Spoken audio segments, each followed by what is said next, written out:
MCDL Training School. I'm making a video on shifting a 10-speed transmission tractor trailer.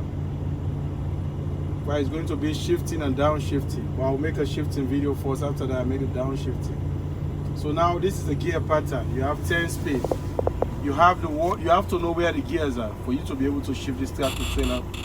The first thing you need to know is you know all the gear pattern. For example, you have 3 sets of gears in this truck. You understand? Or 3 sets of positions of the gears in the truck.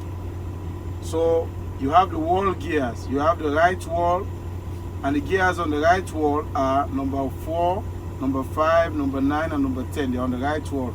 So anytime you want to shift to those gears, you have to push it all the way to the end of the right before you pull the shift. Okay, and then you have the middle gear, which are number 2, number 3, number 7, and number 8. So anytime you're shifting to this, make sure you don't push it too far. It has to be in the middle. And then you also have the left wall. You have the left wall, which is number 1, number 6, and then you have low reverse and high reverse. Anytime you want to shift to there, you have to push all the way to the left wall. So that's how you shift. So knowing your gear is a priority, is a must. If you don't know where the gear positions are, you'll not be able to shift this truck. And then you have to know about the low range and the high range gears. Anytime you're shifting from number 1, 2, 3, 4, 5, this button here, the low range button, needs to be down. And anytime you want to shift to number 6, 7, 8, 9, and 10, it has to be up. So that's high range. So low range number is like 5 gears plus another 5 gears. So number 1, 2, 3, 4, 5 is low range. This flipper needs to be down. And then number 6, 7, 8, 9, and 10, it has to be up. So these are the things you need to know. And then you need to know about your RPM. Your RPM, this is your RPM. 10 to 1500 RPM, that's the sweet spot. Anytime you want to shift, make sure that this needle is between 10 and 15. So you will not be grinding the gears. So there are a lot of things to watch if you're doing a manual transmission. There are a lot of things. You have to watch your RPM. You have to watch your speedometer. Come again close. Let me show what the speedometer means here. This speedometer is the speed limits per hour. And you also work with the gear shifter. This is the gear shifter. So if I see my speedometer, this needle, if I see it on 15 miles per hour, so I add the number 1 plus 5. That means I should shift to 6 gear. So when this needle go up to 25 miles per hour, I should add this number 2 plus 5. Then I have to shift to 7 gear. When I gas the truck again, when I'm gassing, then this needle move to 35 miles per hour. I had the number 3 plus 5. I should be on 8 gear.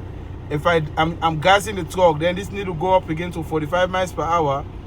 Then I should add the number 4 plus 5. That's 9 gear. I have to shift to 9.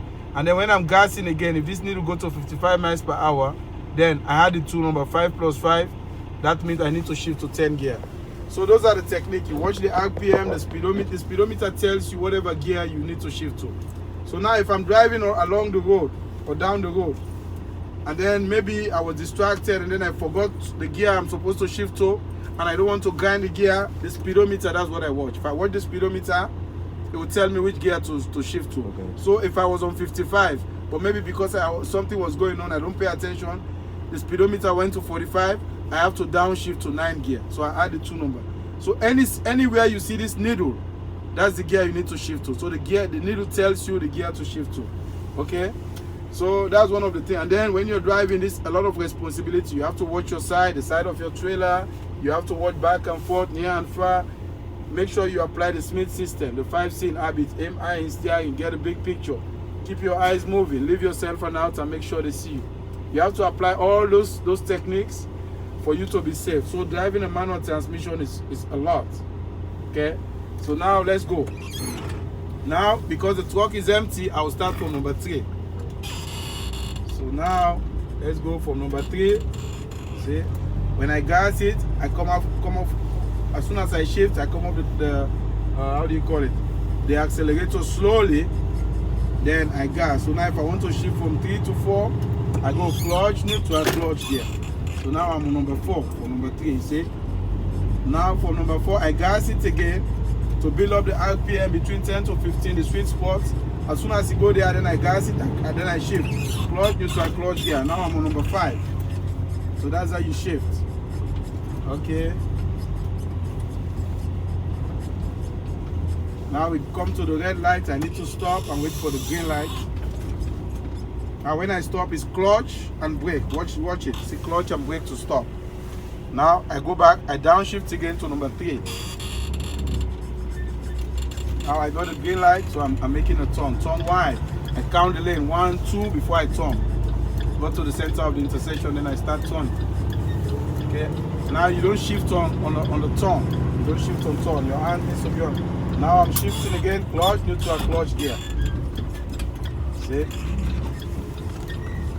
Now you see, from number 4, I just went straight, from number 3, I went straight to 15. You know why? Because I couldn't shift on the intersection, the speedometer went up to 15.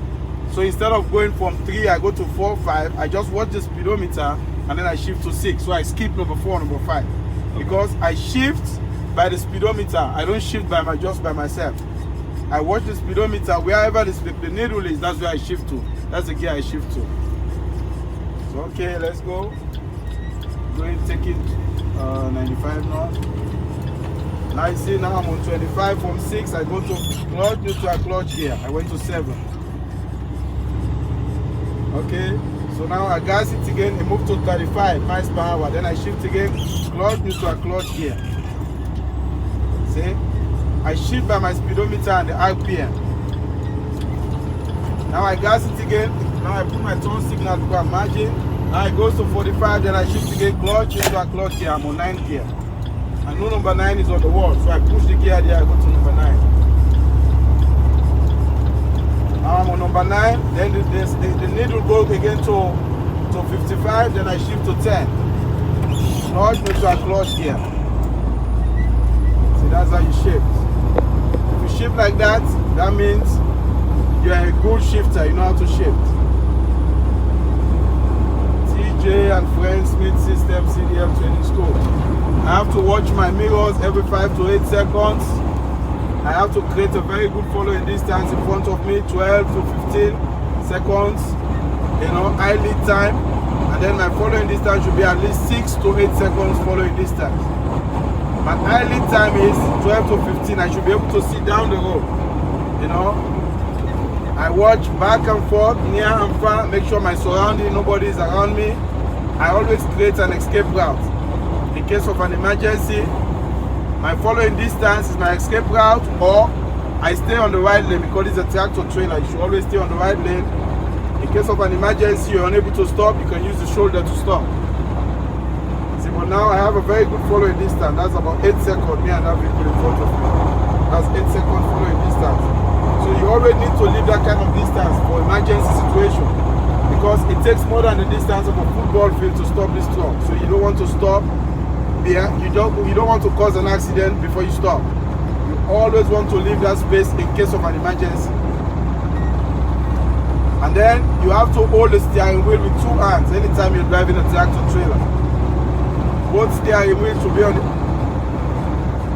They will permit you to shift. When you're shifting, you can hold the steering wheel with 1 hand and shift. But as soon as you finish up shifting, it has to be 2 hands on the steering wheel when you're driving.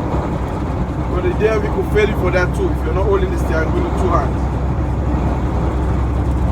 See, now he's trying to cut in front of me, so I slow down for him to go. Now we call this a billboard. When another tractor trailer obscure your view, you call it. So what you do, you slow down and increase your following distance. Because remember, you always have to see that 12 to 15 seconds high lane. You have to sit right in front of you in case of an emergency, road construction, or the traffic just come to a stop. You need that gap, to see where you're going so that you'll be able to stop safely. Okay, now I have a good following, a good eye lead time. Now that's a good eye lead time, so I'll keep going. If you know these techniques, then you are a safe driver, you're able to drive the truck.